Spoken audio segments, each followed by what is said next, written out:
Strong wind can be your worst enemy when you're trying to do long exposure photography and landscape. You sometimes end up with blurry results you just can't use.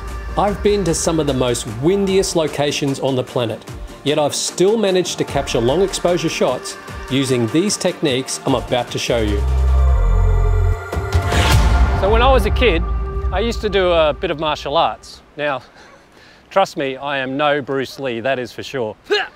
But the very first thing they taught you in defending yourself was stance or foundation. And the exact same principles can be applied to your tripod. Having a wider, firmer foundation with your tripod legs is the best way to go. As Christy and I are demonstrating here, the narrower your stance or foundation, the more easier it is to move you. Oh, and it's okay, we kissed and made up afterwards. Adjust your tripod legs so they're secure in place in a wide stance.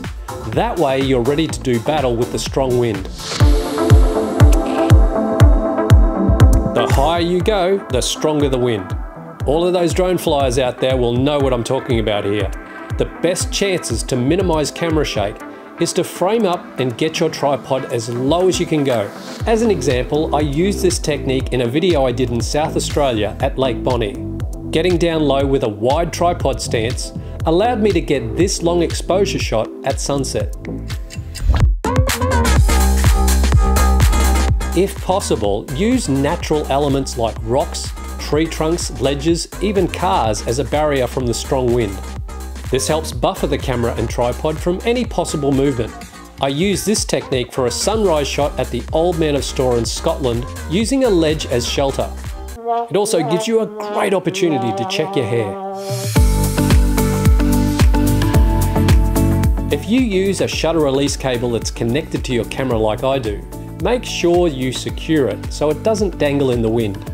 As minimal as it is, this can cause camera shake on your shot. A little trick I use is Velcro. I bought some sticky Velcro tabs for a couple of bucks at a local store and placed a strip at the top of my tripod and at the back of my remote. Cheap and easy fix.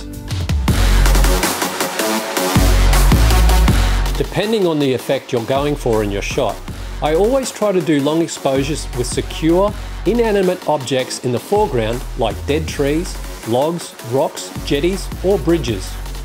As an example, I used this bridge to buffer me from the strong wind that was blowing in from the east off the sea. It enabled me to get a long exposure shot of 25 seconds using a 10-stop ND filter.